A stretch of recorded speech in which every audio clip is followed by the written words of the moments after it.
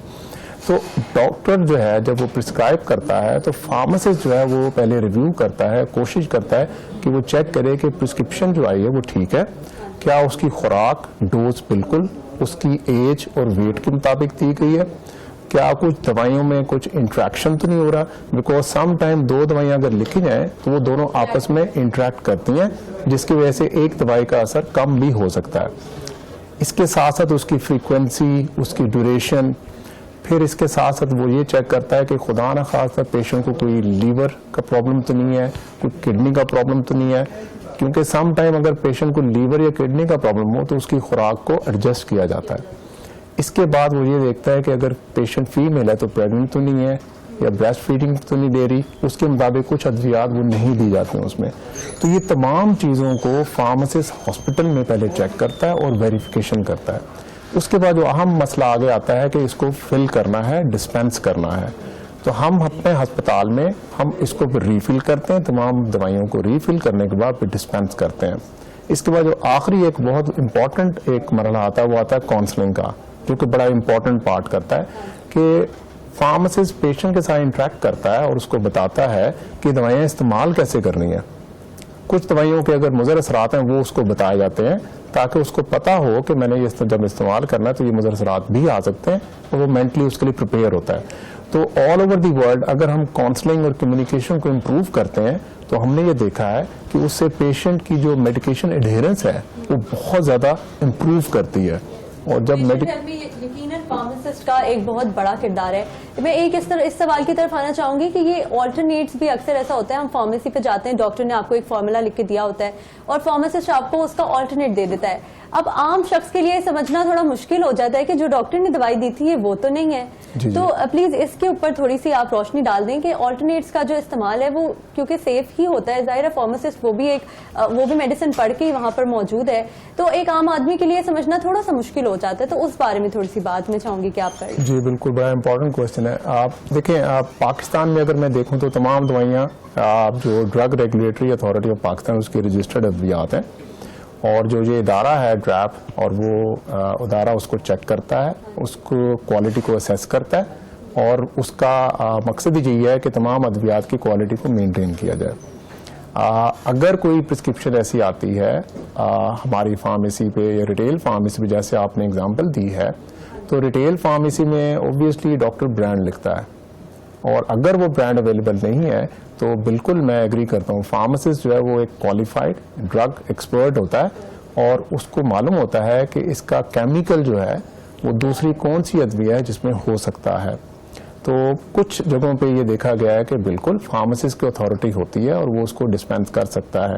لیکن ابھی ہمارے ملک میں یہ بھی ایک اس پہ مزید ابھی ہم امپروو کر رہے ہیں اس کو ابھی، کیونکہ ہمارے کچھ ایسے جگہ ہیں جہاں پہ فل فارماسسٹ سم ٹائم اویلیبل نہیں ہوتا. میں اسی سوال کی طرف آنا چاہ رہی تھی کہ میڈیکل اسٹورز کے اوپر ہم دیکھتے ہیں بہت سے میڈیکل اسٹورز ایسے ہوتے ہیں جہاں پر بہت کم ایجز کے لڑکے آپ کو دوائیاں دیتے نظر آ رہے ہوتے ہیں. یقیناً وہاں پہ کوئی ایک آدھ فارماسسٹ موجود ہوتا ہے، لیکن یہ کتنا صحیح ہے کہ آپ جو سرٹیفائڈ نہیں ہے اس کام کے لیے ان کو رکھ لیا جاتا ہے فارمیسی کے اوپر، اور یقیناً انہوں نے تو پڑھائی میڈیکل کی نہیں کی ہوتی یا وہ تو فارمیسی پڑھ کے نہیں آئے ہیں، تو ان کو کیسے ان کے اوپر، کیونکہ پھر عوام جو ہے وہ ظاہر ہے وہ کھڑے ہوتے ہیں تو انہی سے ان کو میڈیسن جو ہے وہ لینی پڑتی ہے، اور جب وہ آپ کو آلٹرنیٹ دیتے ہیں تو پھر یہ زیادہ مشکل ہو جاتا ہے عوام کے لیے بات ہضم کرنا کہ انہوں نے ہمیں صحیح دوائی ہی دی ہے. تو یہ کرائیٹیریا کتنا صحیح ہے کہ آپ نان فارماسسٹ کو فارمیسی کے اوپر بٹھا دیں اور آپ لڑکوں کو سیلز کے اوپر بٹھا دیں جن کو یہ کام نہیں آتا؟ جی بالکل صحیح کہا. اگر میں اس کو تھوڑا سا ایکسپلور کروں تو اب ہم کافی بہتر ہوتے جا رہے ہیں. گورنمنٹ نے اس کے اوپر کافی کام کیا ہے اور اس پہ تھوڑی سی عمل درآمد بھی انہوں نے کروایا ہے. اب آپ کو شاید موسٹلی ریٹیل فارمیسیز پہ فارماسسٹ موجود آپ کو ہوں گے، آپ دیکھیں گے وہ موجود ہوں گے. اور خاص طور پر اگر آپ نوٹ کریں جو بڑی چین فارمیسیز ہیں انہوں نے کمپلسری کیا ہوا ہے اور وہاں پہ فارماسسٹ موجود ہوتے ہیں. تو بالکل ٹھیک ہے، نہیں اگر ایک نان کوالیفائڈ پرسن اگر کوئی وہ رسک ہو سکتا ہے. وہی لوگ ہوتے ہیں جو یہ سمجھتے ہیں کہ اب ہم نے کام سیکھ لیا ہے تو اب ہم کہیں چھوٹے سے کسی ایریا میں فارمیسی کھول بھی سکتے ہیں اور پھر ہم اس سے بڑے بڑے مسائل جو ہیں وہ ہمیں نظر آتے ہیں. اچھا سر, میں یہ بھی جاننا چاہوں گی کہ کس کرائٹیریا کے تحت کس چیز کو فالو کرتے ہوئے ایک فارمیسی کے اوپر جو ہے وہ فارماسسٹ رکھے جاتے ہیں, اور اس کے بعد میں پھر ہاسپٹلس پہ بھی آؤں گی, لیکن پہلے میں آپ سے فارمیسی کا پوچھوں گی کہ ایک فارمیسی جو جیسے اب لاہور شہر میں بہت سی ہیں, تقریباً آپ کو ہر تھوڑے کلومیٹر کے بعد ایک فارمیسی نظر آ جاتی ہے, تو ان کے اوپر جو لڑکوں کو رکھنے کا کرائٹیریا ہے یا جو فارماسسٹ کو رکھنے کا کرائٹیریا ہے وہ کیا ہے؟ سو فارماسسٹ جو ہے وہ کوالیفائڈ ہو, اس نے ایک ہمارا کورس ہے جس کو ہم کہتے ہیں فارم ڈی, وہ کمپلیٹ کیا ہو. فارم ڈی کرنے کے بعد ہماری رجسٹریشن پروسیس ہوتا ہے جو کہ فارمیسی کونسل آف پاکستان یا Punjab pharmacy council, relevant provincial جو کونسل ہیں وہ ان کو رجسٹرڈ کرتی ہیں. جب وہ رجسٹرڈ ہو جاتی ہیں تو اس کے بعد پھر وہ ایک لائسنس کے لیے اپلائی کرتی ہیں. Once they get the licence then they are eligible to open the pharmacy or to work in the pharmacy. دوسرا, جیسا آپ نے کہا کہ لڑکے کون سے ہونے چاہیے, تو اس کے لیے بھی بالکل ایک کوالیفیکیشن خاص طور پہ رکھی گئی ہے. وہ بائی کوالیفیکیشن یا تو فارمیسی ٹیک کورس کیا انہوں نے یا انہوں نے ڈسپینسر کورس کیا ہو منیمم. تو یہ کورس اگر وہ کر کے آئیں گے تو وہ انڈر سپرویژن آف فارماسسٹ اس ریل فارمیسی میں کام کر سکتے ہیں. یعنی کورس ایٹ لیسٹ کوئی نہ کوئی کورس کیا ہونا ضروری ہے, چاہے وہ ڈسپینسری کا ہو چاہے وہ فارم ٹیک کا ہو. اچھا سر, میں اس طرف بھی آؤں گی کہ ایک ہاسپٹل کے اندر کتنے بیڈس, اگر لیٹ سپوز ایک 10 بیڈس کا ایک وارڈ ہے تو اس کے اندر ایک فارماسسٹ ہوگا یا کتنے فارماسسٹ کتنے بیڈس کے اوپر ہائر کرنا ضروری ہوتا ہے؟ تو ایک محتاط اندازے کے مطابق اگر دیکھیں تو ایک عام جنرل ہسپتال اگر ہے تو اس پہ موسٹلی جو ایک سٹینڈرڈز ہیں, خاص طور پہ ہمارے امریکن سٹینڈرڈز بھی کچھ ہیں, یو کے سٹینڈرڈ بھی ہیں, وہ یہ کہتے ہیں کہ 50 بیڈ کے اوپر ایک فارماسسٹ ہونا چاہیے. یہ جنرل ہسپتال کی بات کروں. لیکن اگر آپ کا کچھ ایسا ہسپتال ہے جہاں پہ ایک انٹینسو کیئر یونٹس ہیں تو اس کی تعداد پھر فارمیسی کی تھوڑی سی بڑھانی پڑتی ہے, تو وہاں پہ وہ یہ سٹینڈرڈ کہتا ہے کہ 30 کے قریب اگر بیڈ ہے آپ کے تو اس کے اوپر پھر ایک فارماسسٹ ہو. اور کچھ آنکالوجی پریکٹسز میں کچھ ایسے سٹینڈرڈ بھی ہیں جہاں پہ وہ یہ کہتے ہیں کہ 25 بیڈ کے اوپر ایک فارماسسٹ ہو. تو ان جرنل میں اگر آپ کہوں تو کم از کم 50 بیڈ پہ اگر ہسپتال ہے تو وہاں پہ ایک فارماسسٹ ہونا بہت ضروری ہے. سر, شوکت خانم فارمیسی جو ہے, شوکت خانم کے اندر بھی ایک فارمیسی کا قیام ہوا تھا, مدر فارمیسی. میں یہ پوچھنا چاہوں گی کہ وہ کس نظریے کے تحت بنائی گئی تھی؟ سو جیسے میں نے پہلے کہا, ظاہری بات ہے ہسپتال بن رہا تھا اور ہسپتال میں ایک عمران خان کا جو ویژن تھا وہ یہی تھا کہ ایک ہائی کوالٹی کینسر کیئر غریبوں کو اور تمام مستحق مریضوں کو دی جائے. تو ہم نے پھر تمام کوشش اس وقت یہی کی گئی تھی کہ تمام سہولتیں اور تمام ٹیسٹ اور تمام جتنے بھی ہماری ادویات یا ٹریٹمنٹ وہ اویلیبل ہوں. اس میں خاص طور پر فارمیسی کا ایک ڈیولپ کرنا بہت ضروری تھا. تو فرام ڈے 1 ہم نے وہاں ہاسپٹل فارمیسی ڈیولپ کی اور اس کے ساتھ ساتھ جو اس کی میڈیکیشن یوز کو کنٹرول کرنا, اس کی پریکٹسز کو دیکھنا, اس کی پالیسیز ڈیولپ کرنا, اس سلسلے میں ہم نے پھر فارمیسی اینڈ تھراپیوٹک کمیٹی بھی ڈیولپ کی. یہ پہلی کمیٹی تھی جو فارمیسی سے ریلیٹڈ تھی, لیکن شوکت خانہ میں پہلے دن سے ہی بن گئی تھی. اس کے ساتھ ساتھ جو موسٹ امپورٹنٹ جو پارٹ ہے وہ ہے آپ کے کینسر ٹریٹمنٹ میں, خاص طور پہ ہم کہتے ہیں وہ دوائیوں کا بنانا. کیونکہ موسٹلی جتنی بھی کینسر کی دوائیاں ہیں وہ انجیکٹیبل فارم میں ہیں. اب انجیکٹیبل فارم میں جب یہ دوائیاں بنانی پڑتی ہیں تو اس کا ایک خاص ایک طریقہ کار ہے اور اس کی خاص ریکوائرمنٹ ہے. جب بھی یہ دوائیاں انجیکٹ کی جاتی ہیں تو اس کو بنانے کے لیے ایک ایریا ہوتا ہے جس کو ہم کہتے ہیں اسٹیرائل ایریا یا ایسیپٹک ایریا. یہ ایریا وہ ہے جہاں پہ کوئی جراثیم نہیں ہوتے. اس ایریا کو اس طریقے سے بنایا جاتا ہے کہ وہاں پہ جو آب و ہوا ہے وہ بالکل صاف ہو, اس میں کوئی مائکرو آرگنزم نہ ہو. اس میں خاص طور پر پھر ایک لیمنر ایئر فلو ہوڈ رکھے جاتے ہیں, ایک بایولوجیکل سیفٹی کیبنٹ بھی کہتے ہیں, جہاں پہ یہ دوائیوں کو ہم ریکانسٹیٹیوٹ کرتے ہیں یا ری مکس کرتے ہیں, جو کہ پرسکرپشن کے مطابق, خوراک کے مطابق وہاں بنائی جاتی ہیں. اب اس میں سب سے امپورٹنٹ رول یہ تھا کہ جب یہ مریض آتے ہیں تو یہ کافی امیونو کمپرومائزڈ ہوتے ہیں. ایک دوسری وجہ تو دوائیوں کا ایک خاص ماحول میں جراثیم سے پاک ایک علاقے میں اس کا بنانے کے بعد اس کی اپروپریٹ ڈوز اس طریقے سے اس کو بنانا, اس کی کنسنٹریشن کتنی ہوگی لیکوڈ کی, ان تمام عوامل کو سارا صرف فارماسسٹ دیکھ سکتا تھا. تو اس لیے اس کا قیام کرنا بالکل بہت ہی ضروری تھا. اس دور میں اس وقت پھر ہم نے اس کو بنایا. سر آپ نے کہا یہ سٹارٹنگ سے ہی بن گئی تھی, ابھی پچھلے دن اس کو ماڈرن فارمیسی بنا دیا گیا ہے, تو کیا ایسی جدت اس کے اندر لائی گئی ہے کہ اس کا نام بھی بدلنا پڑا؟